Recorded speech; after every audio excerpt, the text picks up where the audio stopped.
Good morning. Hey, glad you could join us. I want to share something I picked up from Bob Goff in his devotional book, Catching Whimsy. 365 Days of Possibility. Yeah, I like Bob Goff and the way that he thinks.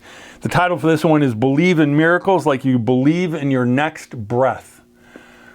Are you filled with anticipation or are you filled with dread? Right? It's kind of one or the other, or some days it's kind of in between, I guess, but it really does matter.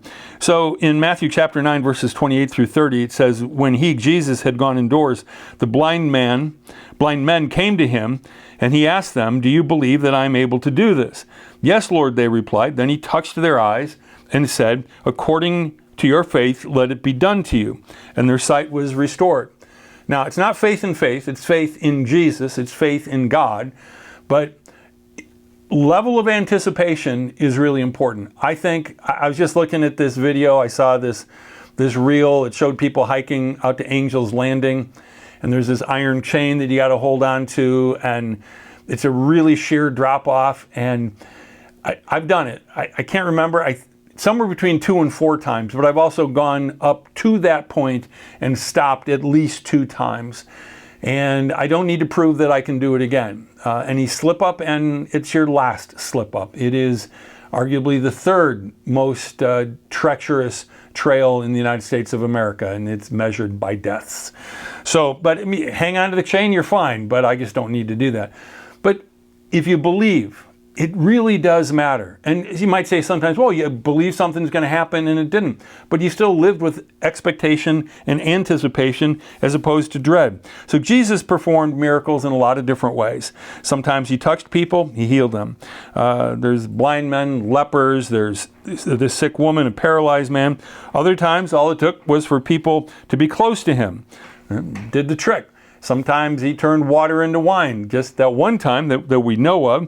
Other times people were in the vicinity and it's kind of like, oh, you don't have to come to my house, and bingo, it's done.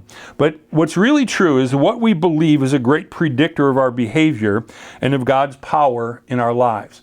I think of some of the miraculous things that God has done here at West Hills. I remember the day that I got an email. It was April 23rd. I remember because it was my sister's birthday. And got an email that said that, congratulations, West Hills, your mortgage has been paid. And it was kind of like, huh. First I thought, and I think it was in junk mail. I just thought, this isn't true. But then I looked at the source, and long story short, I'm like, oh, first thing tomorrow morning at 9 o'clock, I'm calling that office to find out. And you know what? It did happen. And there's just a lot of things that I've seen in ministry where it's like, I don't know how certain things stay afloat. I don't know how exactly they happen, but I kind of expect them to do that. I've been involved in 2 church plants, and I didn't know what I was doing. I really didn't. But I expected that it was going to turn out okay. And both times, I would say, it turned out a little bit better than okay. No, didn't start some mega church or something like that, but I never wanted to be the pastor of a mega church. So, what do you believe about Jesus? What do you really believe? Goff suggests you make a list about what you really believe that Jesus can do. And before you make any grand prediction, start with the basics. Here's something really good. Do you believe that God loves you? Man, you got to answer that in the affirmative. If you don't, call me up. I'll preach to you. I'll give you some Bible verses, but you got to believe that. What about the miraculous? Do you see miracles as something that you could experience, or is that just something that happened in the past, or something that happens to somebody else? It's easy to think God could do it in somebody else's life, but how about yours? So, and then get real about what you think he can do in your life. Do you believe he can change your circumstances?